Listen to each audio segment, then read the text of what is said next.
السلام عليكم. النهارده ان شاء الله هنعمل السبانخ باللحمه. وقبل ما نبتدي سمي بسم الله الرحمن الرحيم ونصلي على رسول الله. ودلوقتي انا حطيت السمن والزيت وهحمر فيهم اللحمه، هنزل عليهم باللحمه وعشان تاخد لون ويخليكم معايا. انا دلوقتي ابتديت احمر اللحمه لحد ما تقفل كل المسام بتاعتها، ولازم اقلبها من جميع الجهات عشان تقفل كل المسام بتاعتها. مش عايزه اشوف حته فيها حمرا. شفتوا بقت عامله ازاي؟ بقت كلها من جميع الجوانب متحمره. بعدين هنزل عليها ميه واسيبها تستوي. هقفل عليها واسيبها تستوي.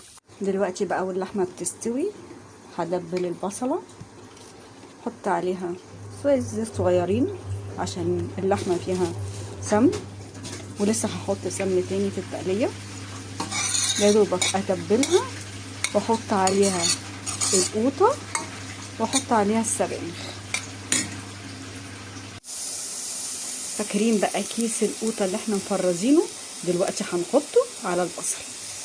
دلوقتي بقى هنقل اللحمه تستوي بقى مع القوطه. شفتوا القوطه؟ بسم الله ما شاء الله.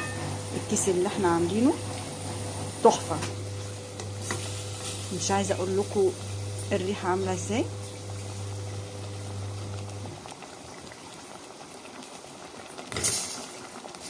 والبهاريز اللي نزلت من اللحمه هحطها معاها.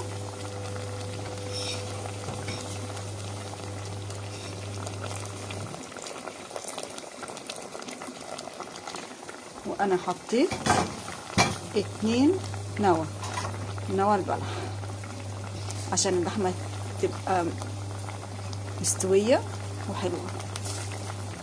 حطيت دلوقتي كيس سبانخ انا كنت مفرزاه على اللحمه بعد ما دخلت في 3/4 خلاص سوا، وتاخد بقى الغلوه الاخيره مع السبانخ.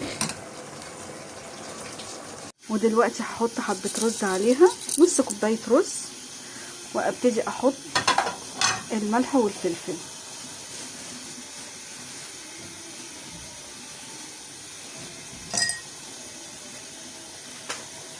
واسيبهم يستووا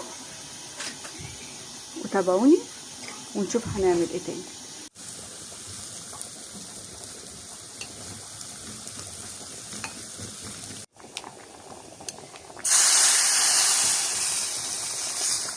وكده السبانخ خلصت، ريحتها فظيعة.